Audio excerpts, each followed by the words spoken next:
네, 다음으로는 첫 번째 발표 들어갈까요? 첫 번째 발표는 임종한 인하대 의과대학 학장님이신데요. 희년상생 사회적 경제 네트워크 이사장으로 계시는데 주제는 우리의 삶 속에서 희년과 상생의 정신을 실천하기를 주제로 첫 번째 발표를 해주시겠습니다. 박수로 맞아주시기 바랍니다.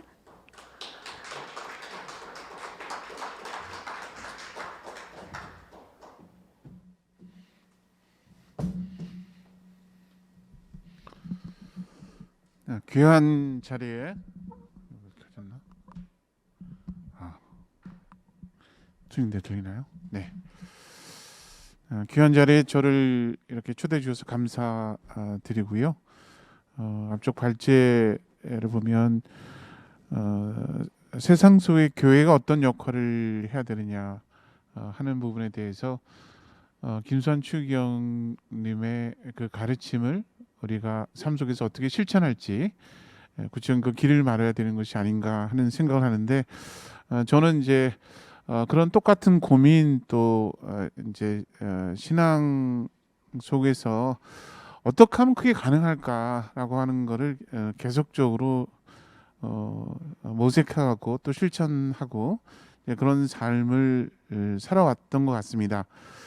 그렇게 될 수 있었던 부분들은 아무래도 제가 의사이기 때문에 많은 사람들이 어떤 어려움에 있고 고통을 당하고 또 장애를 겪고 또 심지어는 조기 사망을 하고 억울한 죽음을 하고 이런 것을 삶 속에 늘 보아왔기 때문에 그렇지 않을 수가 있을까라고 하는 생각들이 신앙 속에서 자연스럽게 생겼던 것 같고 이것을 어떻게 하면 끝낼 수 있을까라는 생각 속에서 가능하면 그렇게 할 수 있는 실천의 대안들을 찾는 쪽에 골몰을 해왔던 것 같습니다. 그래서 제가 오늘 소개드리는 부분들이 이제 그런 부분들을 반영한 부분이어서 말씀을 좀 드리고 싶습니다. 앞쪽에 그 가톨릭 교회가 여러 가지 가난한 교회가 되기 위한 여러 가지 이제 활동들을 쭉 이렇게 말씀하셨는데요. 세상 속의 교회가 되라고 하는 것이 김수환 추기경님의 가르침이고 가난한 교회가 되라고 하는 게 핵심적인 전 가르침이다 이렇게 생각하는데 전 어떻게 하면 그렇게 될 수 있냐 하는 것을 보게 되면 제가 보기에는 그동안에 가톨릭 교회가 실천했던 많은 부분들을 뭐 몇 년도에 뭐 했고 하는 부분들이 저는 참고는 될 수 있고 성찰할 수 있겠지만 가장 핵심적인 부분들은 결국에서는 세상 속에 가난한 사람들의 눈을 통해서 신앙 공동체와 교회의 어떠한 바램을 갖고 있는지를 보는 거가 저는 답이라고 생각합니다. 그러니까 가난한 사람들이 교회에 대해서 어떻게 생각하느냐라고 하는 것들을 전 여러 가지로 조사를 할 수 있다고 하는 겁니다. 실제로는 그게 뭐 설문조사일 수도 있고 아니면 다른 지표값으로도 할 수 있는 부분인데 그것을 통해지만 가난한 사람들이 희망하는 그런 교회와 신앙 공동체의 모습에 우리가 서 있는지 아닌지를 파악할 수 있다고 하는 거죠. 근데 안타깝게도 자료를 쭉 보게 되면 카톨릭 교회에서 많은 실천을 했지만 그것이 가난한 사람들의 입장 속에서 이 활동들을 어떻게 바라봤는지에 대한 내용을 찾기는 조금 어려워서 제가 보기에는 이러한 어떻게 접근할 거냐 하는 부분에 대한 것을 길을 잃은 게 아닌가 좀 안타까움이 있고요. 아까 사례 부분에서는 교회는 오히려 부유한 동네에서는 교회는 커지는데 왜 가난한 동네에서 교회는 오히려 더 작아질까?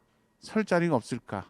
오히려 하나님의 은혜를 주신다면 가난한 동네에서 더 많은 은혜를 주실 것 같은데 왜 거기에서 교회는 그만큼 더 모이지 못하고 오히려 부유한 지역에서 교회가 더 큰 교회의 모습일까라고 하는 부분들이 저는 교회가 길을 잃은 모습이다 이렇게 생각합니다. 그거는 뭐 가톨릭뿐만 아니고 개신교도 마찬가지고 부끄러운 모습들을 다 갖고 있는 부분인데 그 부분들을 어떻게 벗어날지에 대한 것을 여러분들하고 한번 얘기를 나누고 싶습니다.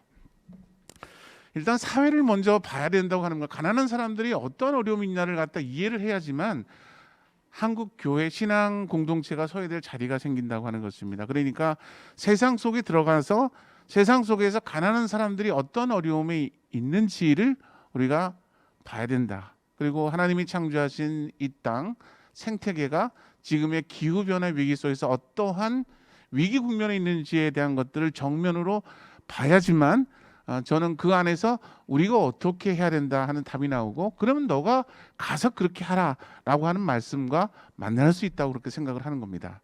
세상을 봐야죠. 일종은 지금에 있는 현실들을 보게 되면 위드 코로나 굉장히 어려운 그 위기 상황인데요. 이것이 생태계 파괴를 통해서 그동안 접하지 못했던 또는 야생 동물과 인간이 많이 접촉하게 되면서 야생 동물은 많은 바이러스를 갖고 있습니다. 그래서 인류가 접해보지 못한 바이러스가 이제 전염되어지고, 이것 자체가 인류가 한 번도 경험하지 못한 바이러스이기 때문에 면역체계가 없어서 이것이 감당하기 어려운 큰 감염 사항으로 치닫는 상황 부분이기 때문에 이것의 뿌리를 추적해서 간다고 한다면 결국에서는 지금 사는 문명 자체라고 하는 것들이 생태계 위기를 자초하고 있다 하는 현실들을 우리가 직시해야 될 것 같고요. 그 다음에 한국의 현실을 보게 되면은 방역이 성공적이라고 하지만 아직도 위기는 끝나지 않은 부분인데, 역시 만성질환을 갖고 있는 고령자들이 문제다, 이렇게 볼 수 있겠습니다. 고령자뿐만이 아니고요. 이번 코로나19 부분들이 우리 사회에 있는 모습들을 성찰하는 굉장히 좋은 계기가 될 것 같습니다. 어떻게 보면 한국 교회의 민낯을, 한국 사회의 민낯을 볼 수 있는 중요한 계기가 되기도 한다, 이렇게 볼 수가 있는데요. 코로나19 때 처음 사상자가 나왔던 지역이 경북에 있는 한 정신요양병원이었습니다. 하면은 여기에 정신장애인들이 103명 정도 장기 입원했었는데 무려 101명이나 코로나19에 감염이 됐습니다. 사상자도 여기서 나왔습니다. 이들 정신장애인들을 다른 병원으로 이송하는 과정 속에서 그 모습이 잠깐 대중매체에 잡혔는데, 그 장면을 보고 저는 굉장히 충격적이었습니다. 왜냐하면 오랫동안 장기 입원된 상태에 있어서 걷지를 못해서 보면은 다리가 말라 들어가는, 그러니까 전혀 걸을 시도를 못했기 때문에 보면은 장기적으로 누워 있어서 다리가 앙상하게 돼서 스스로 걷지 못해서 휠체어를 타고 나오는 모습을 보고 굉장히 충격이 됐습니다. 왜냐하면 처음에 입원했을 때는 분명히 걸어서 들어왔을 거예요, 실제로는. 근데 20년 정도 장기 입원된 상태에서 가족과 이웃과 떨어진 상태에서 좁은 공간에서 본인의 의지와는 관계없이 장기 입원된 상태에서 점점 몸이 쇠약해 됐던 거죠. 이제는 걷지도 못해갖고 스스로 걸을 수 없는 정도로 몸이 앙상한 그런 상태의 부분들이 지금에 있는 정신장애인들의 장기 입원 실태다, 이렇게 보겠습니다. 다른 나라 같은 경우에서는 경제 성장이 되면요, 국민 소득이 올라가게 되면 이 반인권적인 정신 장애인들의 장기 입원 문제가 사회 문제와 인권화되고 이거를 폐쇄하는 운동이 벌어지게 됩니다. 이태리에서 캐톨릭 쪽에서 이런 운동을 적극적으로 벌였습니다. 국립병원에 있는 정신병원을 폐쇄하는 운동을 벌였고, 그러고 난 다음에 나오는 슬로건이 뭐냐면 자유가 치료다입니다. 사람들한테 가족과 함께 더불어 살아가는, 공동체 함께 살아가는 그 자유를 누리는 것만으로도 치료가 운동하는 겁니다. 실제로 보면은 그런 운동이 벌어지면서 놀라운 변화가 생겼던 거죠. 실제로 보면은 그런 이태리의 변화라고 하는 부분들은 결국은 경제 성장이 되면서 그 사회를 성찰할 때 눈이 형성되었다, 이렇게 보는데, 우리는 이태리 쪽에서 경험했던 그 경제 성장, 개인 소득 성장들 이미 넘어가서 개인 소득이 3만 불이 넘었고 경제 규모도 세계 10위권에 보면 큰 규모의 나라가 됐습니다. 그럼에도 불구하고 사람들이 갖고 있는 생각은 여전히 물질주량적이고 경쟁적이고, 실제로 보면은 내가 얼마큼 것을 더 소유하는 것, 내 경쟁에서 우리 이웃을 제친 거에 대해서 보면은 스스로가 보면은 우월한 지위를 가진 부분에서 자랑스럽게 생각하는 문화가 우리 사회 문화라고 하는 것입니다. 보면은 근데 이것이 공정한가? 그리고 경쟁에서 한번 진 사람들이 보면은 평생 동안 빈곤의 굴레에서 살아야 되는가? 승자 독식의 이 게임이라고 하는 부분들이 정말 공정한가라고 하는 것들은 생각을 많이 해봐야 됩니다. 근데 어쩌다가 젊었을 때 정신적인 충격을 받고 정신병원에 올 수가 있겠죠. 실제로 오면은. 그런데 한번 그렇게 입원한 경력이 낙인이 되고 또 이런 사태에서 가족들이 정신장애인들이 다시 집으로 들어오기를 원치 않은 겁니다. 가족들이 원치 않으니까 지역사회에 돌아가기가 어려운 거죠. 일종의 그런 상태에서 오랫동안 있으면서 20대에 들어왔지만 지금은 2, 3년이 지난 상태에 자기의 젊음의 2, 30년을 잊어버린 겁니다. 일종의 이런 현실들이 굉장히 비인격적인 현실들이 사실 의료시설이나 이런 것들 속에서 또 복지시설 속에서 감염됨에도 불구하고 우리는 불감증에 걸려 있다.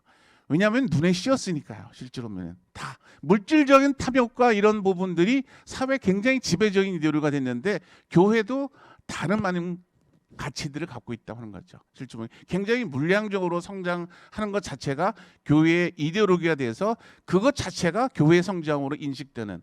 그렇기 때문에 제가 보기에는 말은 가난한 교회지만 그렇지가 않다. 실제로는 대부분의 중요한 운영에 반영되는 지표라고 하는 것들은 굉장히 물질적인 지표가 교회의 중요한 성장에 대한 지표로 인식되기 때문에 사실 교회가 지금의 모습으로 간 것이 아니냐라고 하는 생각들을 지울 수가 없습니다. 우리 사회 변화 쪽에서 가장 큰 변화를 보면 우리 사회가 급격히 고령화가 진행이 되고 있다는 겁니다. 2030년 정도 되면 우리나라가 세계에서 일본 다음으로 고령화가 급격히 진행되는 나라가 되는데요. 2030년 정도가 되면 우리나라가 이 당시에 고령화 지수로는 세계 두 번째지만 그러나 급격히 진행되는 그 속도로 보게 되면은 일본보다 훨씬 더 가파르게 진행됩니다. 이 기울기 이 자체가. 그러고 난 다음에 2040년, 50년 정도가 되면 일본마저도 제치고 우리나라가 세계에서 최고령 국가로 등장할 가능성이 높습니다. 2050년이 되게 되면 우리의 예측 정도로 오게 되면은 65세 이상의 인구가 2050년 정도 되면 전체 인구의 40% 정도를 차지하게 됩니다. 여러분 상상해 가세요. 보면 전체 인구의 65세 이상이 40%예요. 실제로 보면 2030년에 있는 데이터가 벌써 그런 것들을 뒷받침하고 있는데 란셋이라고 하는 굉장히 유명한 학술지에서 2030년에 OECD 35개국에서의 기대 수명을 평가를 했는데 여기에서 세계에서 기대 수명이 90세가 넘는 최초 국가가 나타났습니다. 그게 바로 우리나라입니다. 우리나라의 여성들의 기대 수명이 90.6세로 세계 최초예요. 남자는 90세는 안 되지만 96.4세나 이 정도로 돼서 세계 1위인 것은 마찬가지입니다. 그러니까 가장 보면은 기대 수명이 빨리 보면은 증가됐고 드디어는 2030년 정도가 되면 딴 나라가 한 번도 경험하지 못한 보면은 최장수 국가에 드는 거죠. 그리고 이 초초 고령 사회로 진입하는 아마 딴 나라도 경험하지 못한 사회적인 경험을 하게 될 것 같은데, 근데 그럼에도 불구하고 보면 이렇게 빠르게 고령화가 진행된 상태이기 때문에 가난한 노인 가구들이 양산된 것이 문제다 이렇게 보겠습니다. 이 고령화 지수가 빈곤율 부분이 중위소득의 절반을 미치지 못한 부분이 이제 빈곤 가구에 해당하는 부분인데 우리는 이제 한 40% 정도에 해당하는 거니까 다른 나라보다도 월등히 많다 이렇게 보겠습니다. 그러니까 나이가 들게 되면 세 가지 이상의 질환을 갖는 경우도 44% 정도고 여러 가지 질환들이 많이 갖게 되는데 소득은 굉장히 취약한 그런 상태이기 때문에 노년의 삶이 굉장히 빈곤과 어려움 속에 살아가게 된다고 하는 거죠. 실제로 보면은 노인들의 삶의 질이 보면은 극단적인 상황에 이르렀다 하는 것들을 나타내는 가장 중요한 지표가 65세 이상의 노인 가구들이 보여주는 자살률입니다.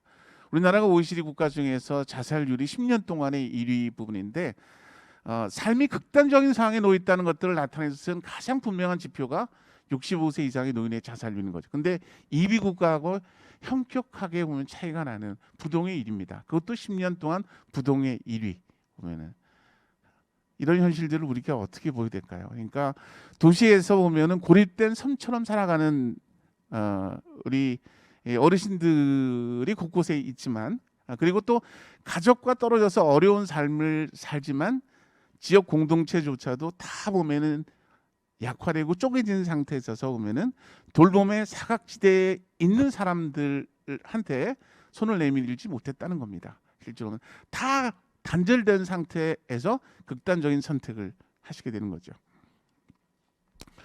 소득은 점점 악화된 상태가 되어져서요. 95년대 이후에 우리나라가 점점 소득 불평등 구조가 심각한 그런 상태로 넘어가게 됩니다. 그래서 소득 상위 10% 갖고 있는 소득 점유율 부분이 95년도에 29.2%다가 2017년도에는 드디어 50%를 넘기게 됩니다. 이거 자체는 다른 어떤 나라보다도 급격하게 보면 소득 불평등 구조가 심각하게 진행되는 구조다 이렇게 볼 수 있는데, 이런 불평등 구조의 악화는 미국과 견줄 수 있는 정도다 이렇게 보겠습니다. 이러한 한국 사회 모습들이 대중 매체, 영화, 드라마 쪽에 다 드러나고 있는데, 이거는 오징어 게임 부분인데요. 보면은 K 드라마 또 K 영화 이런 부분에 대해서 열광하지만 그 안에서 나타나는 한국 사회 모습을 볼 때마다 정말 안타까움을 갖습니다. 보면 이것을 통해서 사람들이 성찰의 눈을 가졌으면 좋겠는데, 이것도 하나의 상품화된 것으로 소비하려는 흐름들이기 때문에 한국 사회가 정말 이 영화를 보고 한국 사회에 대한 진지한 성찰이 있을까 한번 생각을 해보게 됩니다. 아까 그 주교님이 얘기한 상대 빈곤율이 OECD 국가 중에서 4위 정도이기 때문에 노인 빈곤율의 역할이 굉장히 큰 부분이고, 전체적으로도 소득 불평등 구조가 악화되는 것이 오늘의 현실이다 이렇게 말씀드릴 수 있겠습니다.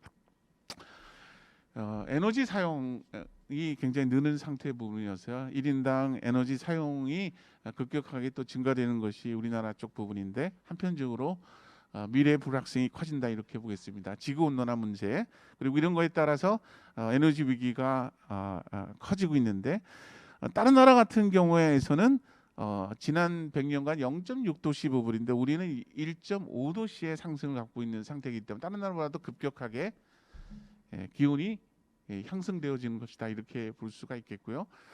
또 한국 사회를 남한과 북한으로 나눠져 보면 북한 쪽이 훨씬 더 급격하게 기온 상승이 되고 훨씬 더 취약하다. 왜냐하면 산림 파괴라든가 이런 것들이 진행된 상태이기 때문에 그만큼 기온 변화에 기교에 취약한 지역 부분들이 전체적으로는 한반도가 취약하지만 북한이 더 취약한 형태다 이렇게 볼 수 있을 것 같습니다. 우리가 생명을 들여다보게 되면은 사람과 사람이 보면은 다 연결되죠. 생명 구리로 연결되어 있는 쪽 부분이어서 보면은 어떻게 보면 손가락을 벗을 때 깨물어서 안 아픈 손가락이 없지 않습니까? 사람의 공동체도 마찬가지라는 거예요. 사람들을 돌보느라고 하는 부분들은 같은 생명으로 연결되어 있기 때문인 거죠. 실제 보면 사람과 자연도 마찬가지라고 합니다. 그러니까 자연과 사람들을 다 묶어서 보게 되면 하나의 큰 생명체라고 볼 수 있는데, 우리가 애들이 보면은 체온이 1.5도씩 올라가게 되면, 예를 들면은 36.5도인데 38도, 그 다음에 39도씩 올라가게 되면 애들이 혼 상태여 갖고 그 상태에서는 생명을 유지하기 굉장히 어려운 상태로 진입되게 됩니다. 그러니까 애들한테서 그 2도씨의 변화라는 것이 생명의 위협을 가할 정도로 심각한 위기를 가졌는데, 그 아기가 처한 그 위기 상황이 지구 전체의 생명체와 똑같은 형태라고 생각을 한다면, 향후에 2100년제까지 4도씨가 아무리 갖다가 시뮬레이션 한다 하더라도 기본적으로 4도씨 이상의 기온의 변화를 초래할 가능성이 높다고 하는 것이니까, 지금 상태로 가게 되면은 제가 보기에는 지구 생태계는 급격하게 비가역적인 변화로 치달을 가능성이 높다. 그런 위기들을 우리가 살펴봐야 된다 이렇게 볼 수 있겠습니다. 최대한 보면은 4도씨가 넘는 정도의 변화가 여러 가지 시나리오를 통해서도 우리가 분석될 수 있다라고 쪽 하는 부분이고, 이렇게 된 부분들은 사실은 경제 성장하는 과정 중에서 자연에 배출되지 않아야 될 기온 변화를 야기하거나 또는 인간에게 피해를 줄 수 있는 오염물질 자체를 걸러서 배출했어야 하지만 사람들한테 피해도 안 주고 또 생태계가 보존돼야 됨에도 불구하고 그렇지 못했던 것입니다. 경제 성장이라고 하는 거에 매달려서 사실 자연이 파괴되거나 또는 산업화의 피해 자체가 시민들에게 전가되고 점점 소득 불평등 구조가 더 심각해지는 부분에 대해서 눈을 감았던 겁니다.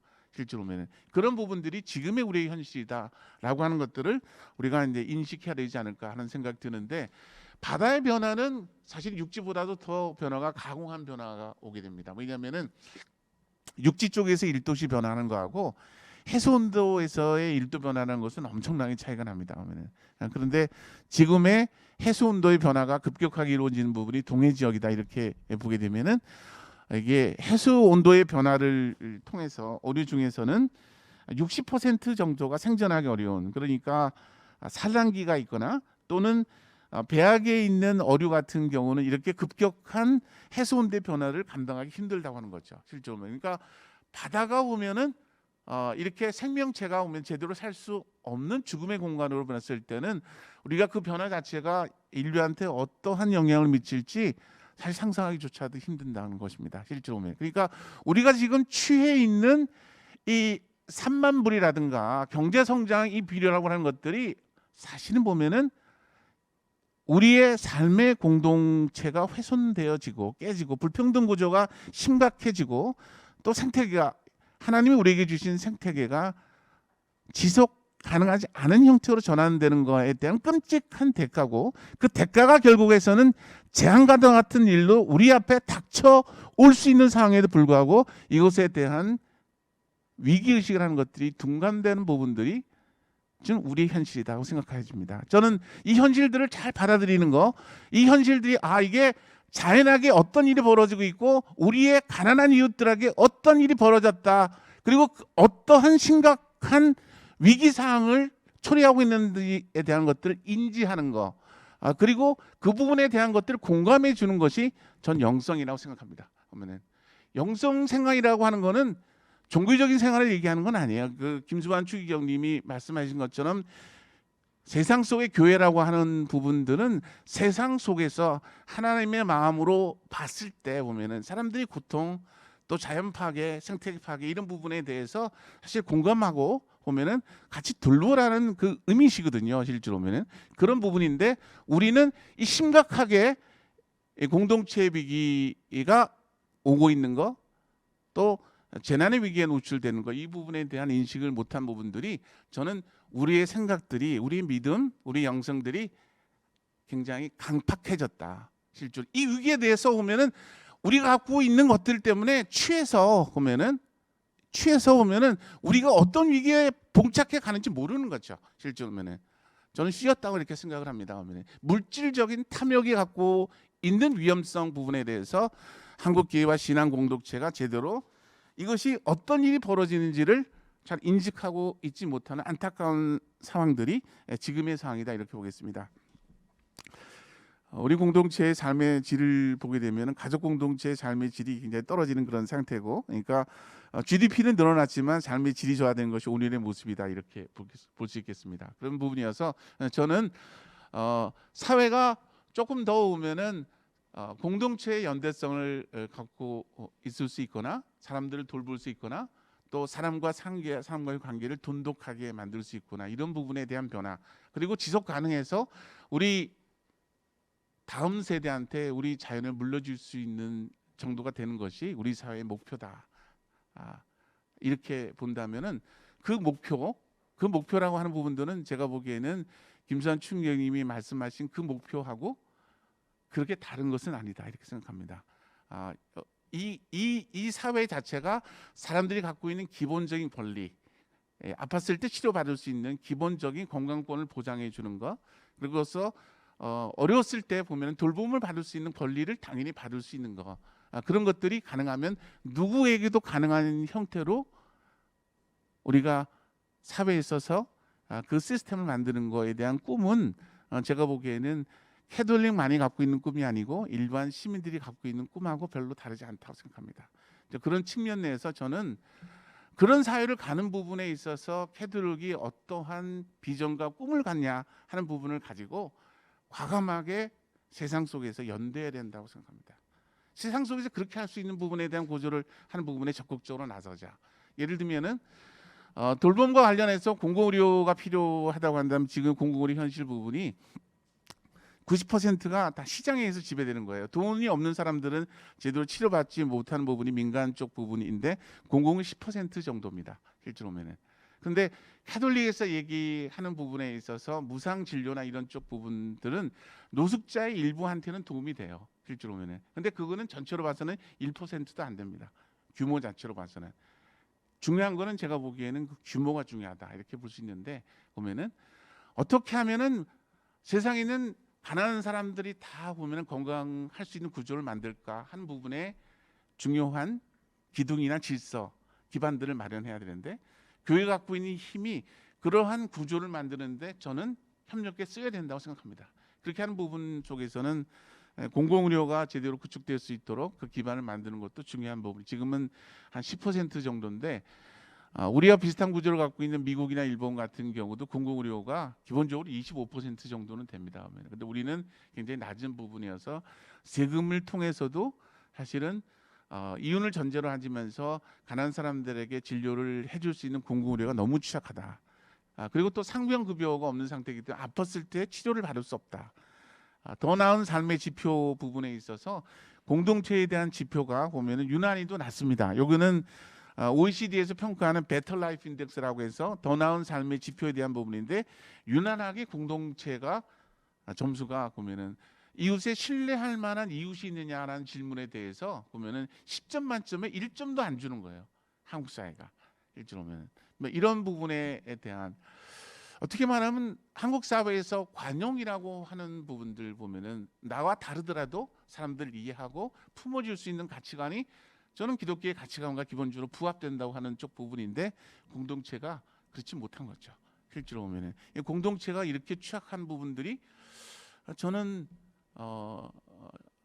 이 복음이 한국 사회에 들어와서 그것이 사람들의 심성을 변화시킨다고 한다면 공동체를 변화시킨다 한다면 지금의 모습일까? 저는 그렇지 않다고 생각합니다. 그것이 인격적인 변화를 가져다 줄 게고 영적인 변화를 가져다 준다는 사람들의 모습이 훨씬 더 보면은 관용적이고 그리고 훨씬 더 보면은 다른 사람들은 품을 수 있는 삶의 모습으로 전환되어지는 것이 중요한 부분이 아닐까 생각하는데 지금은 그렇지가 않다고 하는 겁니다. 이런 부분들을 어떻게 바꿔갈지에 대한 고민이 있어야 될 것 같습니다. 조금 세밀한 부분에 있어서 우리 체계가 너무 이혼 중심으로 구성되느냐 하는 것들에 대한 세부적인 설명이 있는데 제가 시간이 갖다 많이 간 부분이기 때문에 그 부분들은 자세한 부분들을 조금 좀 이렇게 생략을 그렇게 하겠습니다. 여기에 지금의 건강보험 체계라는 게 수가가 낮은 상태이고 또 이런 구조 속에서 많이 이제 의료기관에 방문을 유도하는 체계이고 또 환자당 의사의 수가 OECD에서 공고하는 수준보다도 이제 낮은 상태라고 하는 거여서요. 지금의 결론은 뭐냐면 1차 의료 부분은 만성질환의 관리 수준이 떨어진다. 그러니까 당뇨, 고혈압과 같은 관리 수준이 낮은 것이 문제다 이렇게 보겠습니다. 근데 이것이 문제는 뭐냐면 1차 의료 기관이 기본적으로 보면은 건강을 돌보는 역할들 전제로 하면 되는데 1차 의료원이 공급자 중심이어서 돈 있는 사람들을 중심으로 관리하고 또 치료 중심으로 관리하게 됩니다. 실제 보면 돌봐서 병이 안 생기도록 하는 쪽에 주로 시스템이 구축돼야 되는데 그렇지 않다고 하는 거죠. 다른 나라들은 이 문제를 해결하기 위해서 1차 의료는 시장의 지배를 받지 말자. 주치 제도를 둬서 기본적으로 사람들을 건강하게 돌볼 수 있는 시스템을 만들자고 하는 쪽으로 해서 전체에 보면 의료비의 30~40% 정도는 1차 의료의 주치를 통해서 기본적으로 돌봄 비용으로 제공합니다. 실제로 보면 그러니까 우리로 얘기하게 되면은 86조가 전체 의료비 부분이에요. 보면은 그 중에서 30% 정도를 쓴다고 한다면 기본적으로 20조나 25조라고 하는 그런 엄청난 비용 자체를 1차 의료에 돌봄 비용으로 써야 되는 거야 실제로 보면. 근데 지금은 그렇지 않다고 하는 것들이 문제다. 이 1차 의료가 굉장히 취약한 부분들이 오늘의 현실이다라고 말씀드리고 있고 당뇨가 조절이 다 안 되는 부분들, 조절되는 일도 26.8%이라는 거죠. 아까 오징어 게임을 얘기할 때 그 주인공이 이제 오징어 게임에 도전하게 대한 이유가 한번 탈출했다가 다시 도전하게 되는데 그 이유는 뭐냐면 어머니가 당뇨발이기 때문에 당뇨를 제대로 치료를 못해서 절단하게 되는 상황 속에서 보면은 돈이 필요하다고 생각을 해갖고 다시 게임에 도전하거든요. 가난한 사람들이 처한 건강 현실들을 잘 반영하는 부분이 당뇨발입니다. 근데 우리나라가 당뇨발이거나 당뇨 때문에 입원하는 비율이 OECD 국가 중에 높다고 하는 겁니다. 그러니까 이런 현실들을 봐야 돼요. 보면은 일반인들이 보면은 제대로 당뇨에 대해서 정보를 받거나 치료받지 못해서 다리를 절단한 비율이 딴 나라보다 높구나 하는 부분들이 우리 현실인 부분인데 어려운 현실입니다. 보면은 이런 현실들을 제대로 봐야 된다고 하는 거죠. 그래서 의료비는 계속적으로 상승을 해서 10년 동안 OECD 국가 중에서 1위를 차지하는 것이 우리 현실이고, 지금 1차 의료 같은 경우에서는 수가가 낮으니까 환자를 많이 벌기 위해서 하루에도 보면은 되게 뭐 100명 이 정도로 봐야지만 의료기관이 경영된다고 하니까 자세한 얘기를 나눌 수가 없습니다. 실제로 보면 그러니까 치료 중심으로 가고 환자들한테 자세하게 건강을 챙길 수 있는 방법이나 이런 부분들을 알려주지 못하니까 결국에서는 지금의 구조가 만성질환도 제대로 관리 못하고 또 예방 수준 같은 경우 떨어지는 부분들이 우리의 현실이기 때문에 우리나라의 의료 체계는 어떻게 말하면 적신호가 켜졌다, 빨간불이 켜졌다 이렇게 말씀드릴 수 있겠습니다. 그래서 2019년대에 거의 우리나라 의료비가 OECD 국가에 거의 이제 근접했고 아마 작년에 이때까지는 우리나라 의료비가 뭐 그렇게 높아하지 않았기 때문에 뭐가 문제냐 이렇게 생각을 했었는데 드디어 작년에 우리나라 의료비가 OECD 평균을 상회하고 골든 크로스가 이루어졌을 것으로 생각하게 됩니다. 실제로 그러니까 우리나라가 급격히 고령화되어지고 지금에 있는 시스템 자체가 가난한 사람들을 제일 돌보는 의료 시스템을 갖추지 못한 상태에 있어서 의료비가 상승되는 국면이기 때문에 이런 시스템 같은 경우에서는 가난한 사람들에게는 재앙과도 같은 현실이 될 수 있다라고 하는 부분들을 인식해야 된다 이렇게 말씀드릴 수 있겠습니다. 지금 이게 인구 피라미드 구조인데요. 보면은 2014년에 비해서 2040년에 보면 65세하고 75세 부분이 전체 인구 구조에 더 많아졌죠. 실제로는 2050년에 되면 65세 이상이 40%예요.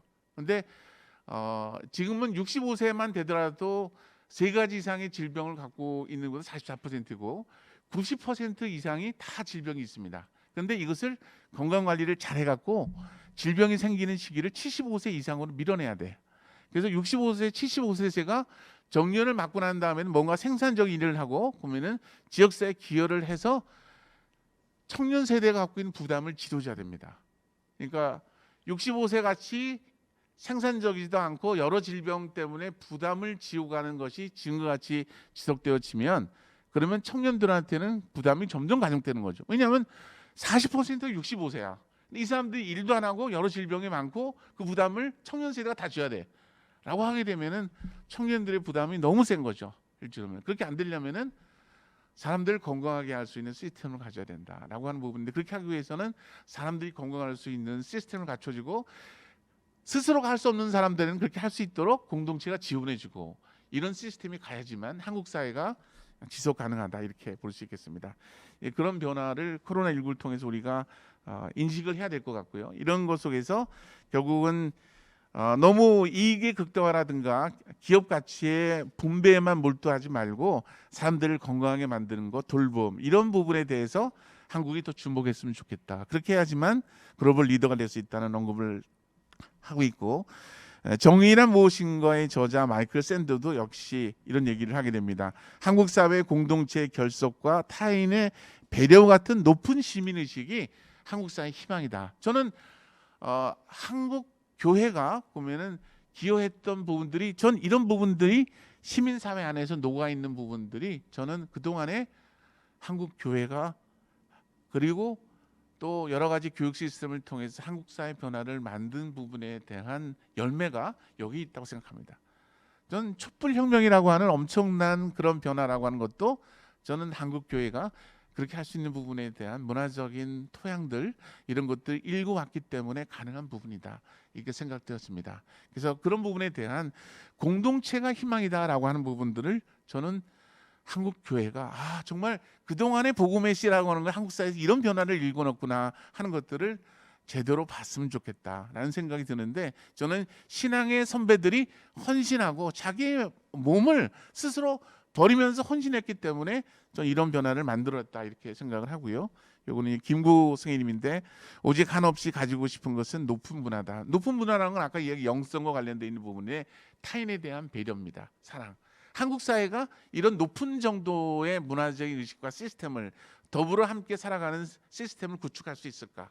보면은 배타적이지 않고 관용적인 공동체를 만들어갈 수 있을까라고 하는 부분들이 저는 복음의 열매다 이렇게 생각합니다. 만약 그것이 가능하다고 한다면 한국 사회는 가난을 극복해 왔고 정치적인 민주화를 성취해 왔고 그 속에서 공동체가 건강할 수 있도록 하고 자연과 공존할 수 있는 삶의 변화를 만들었다고 한다면 저는 그것이 한국 사회를 변화시킨 하나님의 은혜다고 생각을 합니다. 그렇게 되면 저는 그것이 아시아 쪽에서 한국을 통해서 복음이 전파될 수 있는 놀라운 변화가 저는 그게 가능하다 생각합니다. 결국은 한국 공동체를 통해 한국 사회를 통해서 복음의 역사를 증거하게 되는 거죠. 실제 그것이 저는 최고의 전도고 하나님의 선교다 이런 생각을 하게 됩니다. 여기서 말하는 높은 문화라고 하는 부분들이 바로 그런 부분에 대한 것들을 언급한 것이 아닌가 하는 생각이 들고요. 이제 제 얘기를 이제 한 5분 정도에 이제 정리를 해야 될 것 같은데 아까 사회복지 쪽이나 의료를 얘기하면서 맨 끝에 신앙 실천 부분에 전혀 다른 얘기를 하는 것과 같이 들릴지 모르겠지만 이렇게 말씀을 주교님께서 하셨는데 저는 이 부분들이 같이 가야 된다. 그게 과제다 이렇게 생각합니다. 지금은 예배 공동체와 제자 공동체 삶 속에서 보면은 그리스도의 가치를 실천하는 그런 공동체가 서로 긴밀한 연관성을 갖고 있지 못한 부분들이 한국 교회가 한국 사회를 리딩하는 데 있어서 제 역할을 하지 못하는 그리고 비전의 부족 보면은 철학의 빈곤들을 드러낸 부분들이 오늘의 현실입니다. 한국 사회를 이끌어가는 지성들 특히 영성의 기반을 둔 지성인들이 한국 사회를 이끌어갈 수 있는 그런 인재들을 한국 교회가 배출해야 되는 거죠. 실제로 보면은. 그런데 한국 사회가 어떻게 가느냐라고 하는 것들을 이끌어가는 그 지성인들 중에서 신앙의 뿌리를 가지면서 한국 교회가 이렇다고 주장을 할 수 있는 지식인들이 아직 그렇게 두텁게 형성된 것은 아니라고 하는 것입니다. 왜 그러냐?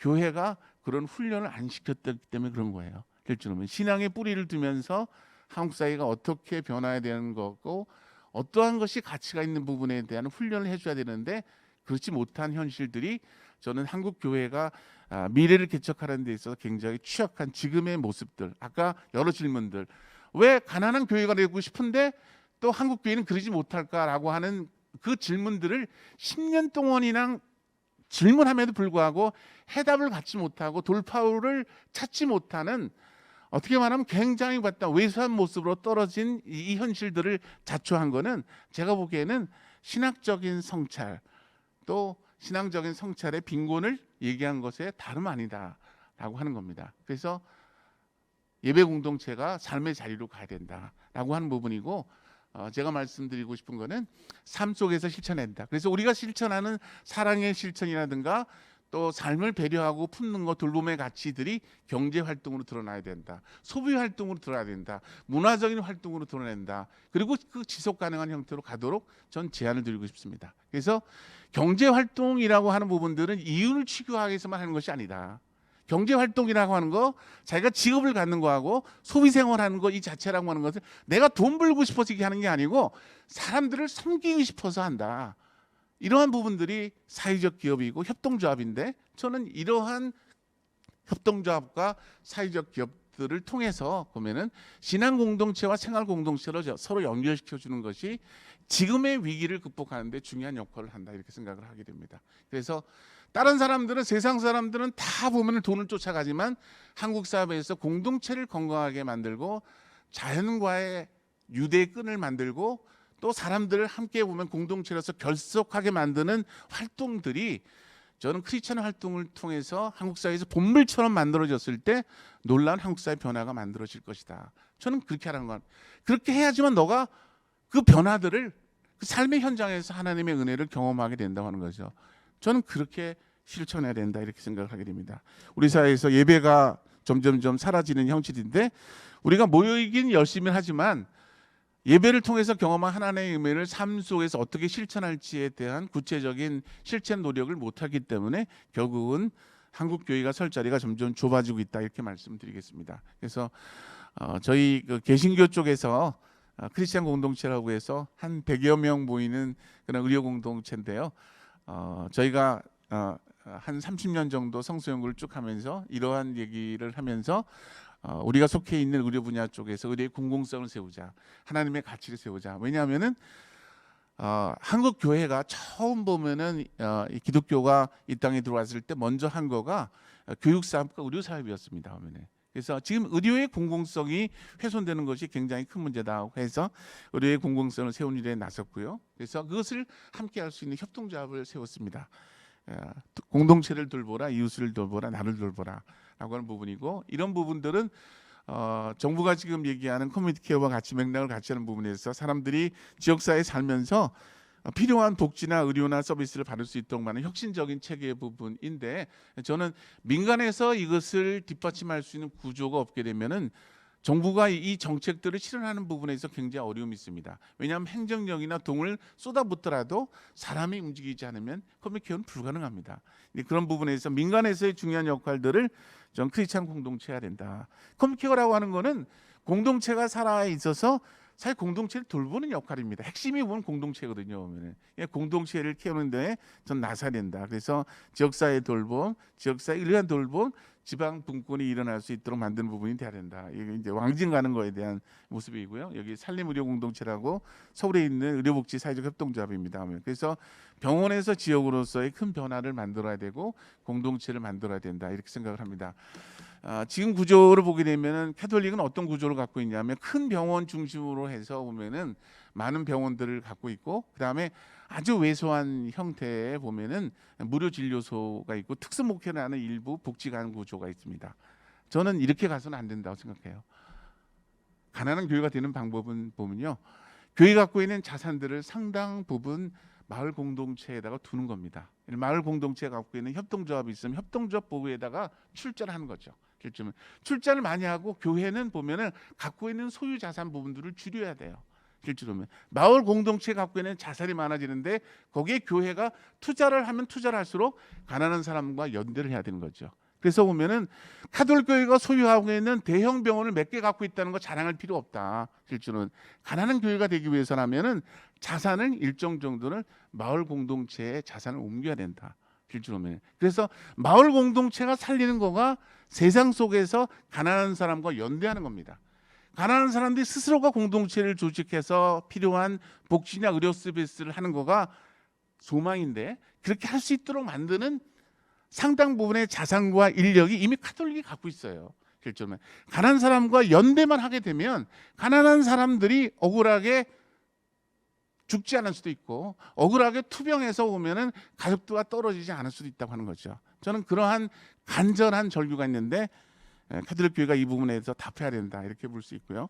요거는 이제 햇빛 발전소에 대한 부분인데, 오늘 토론하는 그 조세정 부의사장님이 사진 속에도 보입니다. 이런 돌봄 활동 부분들이 같이 있어야 될 것 같고, 제가 수원에 있는 이영훈 주고님이 이제 이태리 쪽에 볼려나라고 해서 제가 얘기한 것처럼 경제활동 부분은 이웃을 중심으로 하는 경제활동 말고 세상을 섬기는 경제활동을 하자. 이게 이제 사회적 경제라는데, 그 사회적 경제가 얼마큼 보면은 아름다운 일을 하는지에 대한 것들을 이용훈 주교님이 직접 보시고 난 다음에 너무 아름답게 보면 세상을 그리스도의 사랑으로 채워가고 있다는 고백을 하고 있습니다. 엄청난 부분인데, 저는 이태리 볼리비아에 가서 카톨릭에 있는 많은 사람들을 보면서 느낀 부분이 지금과 같은 사회적 경제의 그런 엄청난 시스템 부분들을 구축하는 데 있어 처음부터 이렇지 않았다. 이 시스템을 구축하는데 처음 앞장섰던 사람들은 카톨릭이다. 그러면 아무 시스템이 없을 때 아무런 대가를 바라지 않고 먼저 헌신하고 이 시스템을 구축하는데 노력을 했기 때문에 이태리가 이런 시스템을 구축하겠다는 겁니다. 세상 사람들은 투자를 하고 대가를 원해 갖고 뛰어들지만 교회는 그런 것이 아니죠. 대가가 없더라도 헌신하는 거죠. 그 목표를 향해서 좀 그런 부분에 대한 헌신이 있었기 때문에 이태리나 독일에서의 사회적 경제가 성장한 놀라운 변화를 했다고 생각하고, 캐톨릭 교회나 개신교회의 헌신이 있기 때문에 저는 서구 사회에 있어서의 저는 공동체가 건강하게 쓸 수 있는 밑거름이 만들어졌다, 이렇게 생각을 하고, 저는 한국 교회가 저는 그렇게 해야 된다고 생각합니다. 일종면은 세상에서 제일 큰 교회가 있고 건물이 있고 이런 것들을 자랑하면 그것이 보면은 한낱 관광 명소로 전락하는 거는 사실 1, 2세기면 금방 그렇게 됩니다. 실제로 보면은 그것이 갖고 있는 정신을 잃어버리면 금방 사람들의 비웃음의 대상이 되는 것은 순식간이에요. 근데 지금의 캐톨릭과 개신교회가 사실은 이제 그런 부분에 대한 위험성이 있습니다. 개신교에 대한 부분들을 중요하게 얘기를 하면요, 그러면은 뭐 개독교라고 얘기하는 사람도 있고 여러 가지 부분이 있는데 그런 특히 청년들에게서 이 개신교 또 캐톨릭에 대한 냉소적인 의식 이런 부분들에 대한 것들은 저는 그동안에 소통하지 못한 오랜 동안 누적된 결과다 이렇게 생각을 하고 우리가 영성을 잃었기 때문에 소통을 못했기 때문에 세상 속에서 교회에 대해서 뭐를 갖다 원하는지에 대한 것들을 우리가 잃었기 때문에 영적인 각성을 하지 못했기 때문에 우리 스스로가 교회 위기를 자초한 것이다 라고 하는 것들을 저희는 인식하는 거에서부터 새롭게 시작해야 된다 이렇게 생각합니다. 그래서 이태리가 이제 이렇게 사회적 경제를 세웠던 부분에 대한 것들을 우리와 좀 비교를 해서 볼 필요가 있다 이런 생각이 들고요. 그래서 한국 사회 내에서 가난한 사람들이 경제에 참여할 수 있는 그 시스템을 만들었으면 좋겠다. 사회적 경제를 좀 읽었으면 좋겠다는 이제 바람들을 만들어내고 주로 요거는 이제 위켄 두셋이라는 영화 부분인데요. 제가 정신장애인들 얘기를 하면서 주로 자폐에 있는 정신장애인들이 집고쳐주기 협동조합을 구성을 해갖고 직접 사회에 참여했던 성공적인 사례 쪽 부분인데 전 이런 부분에 대한 좀 더 협력적인 사례가 더 많이 나왔으면 좋겠다. 여기 제가 지금 종교 간의 협력을 하는 한국사회평화협의회에 참여하고 있는 부분인데 이런 부분 했으면 좋겠다고 생각하고 개신교 쪽에서는 이렇게 신앙을 우리의 삶을 통해서 경제활동을 통해서 드러내자, 문화를 통해서 드러내자, 삶의 여러 가지 영역을 통해서 드러내자 하는 운동을 해서 그것을 사회적 경제와 연결해서 희년 상생 사회적 경제 네트워크를 한 4개월 전에 창립을 했습니다. 여기에는 참여하는 부분들이 희년 상생에 대한 가치를 소중하게 생각하는 협동조합, 사회적 기업, 마을 기업들, 사단법인들이 들어와서 한 230개 정도가 여기 참여한 부분인데요. 저는 이런 부분에 대한 변화를 했으면 좋겠다. 교회가 보면은 마을 공동체가 새롭게 일어서는데 가난한 자와 연대하는데 저는 과감하게 투자를 해야 된다고 생각합니다. 가난한 사람들의 목소리를 듣고 가난과 협력하는 부분들이 저는 교회가 영성을 회복하는 데서 가장 중요하다. 세상의 교회로 나가기 위해서라면 그렇게 해야 된다라고 보여지는데요. 성서에 보면은 보화가 묻는 그 땅이 있으면은 다른 거 보지 않고 다 그 투자해서 그 땅을 갖다 얻지 않습니까? 그러면은 지금 한국교회가 성장할 수 있는 한국교회가 성숙할 수 있는 그 밑거름은 가난한 사람들과 연대하는 거, 가난한 사람의 교회가 되는 부분인데 좀 그런 부분에 대한 변화를 함께 만들었으면 좋겠다. 그래서 캐톨릭에서도 이런 부분의 변화를 함께 만들어서 연대했으면 좋겠다 하는 생각이 들고요. 저는 이 영적인 그 변화들이 한국 사회를 온전하게 건강한 공동체로 만드는 데 있어서 밑거름이 됐으면 좋겠다는 생각입니다. 네, 고맙습니다. 네.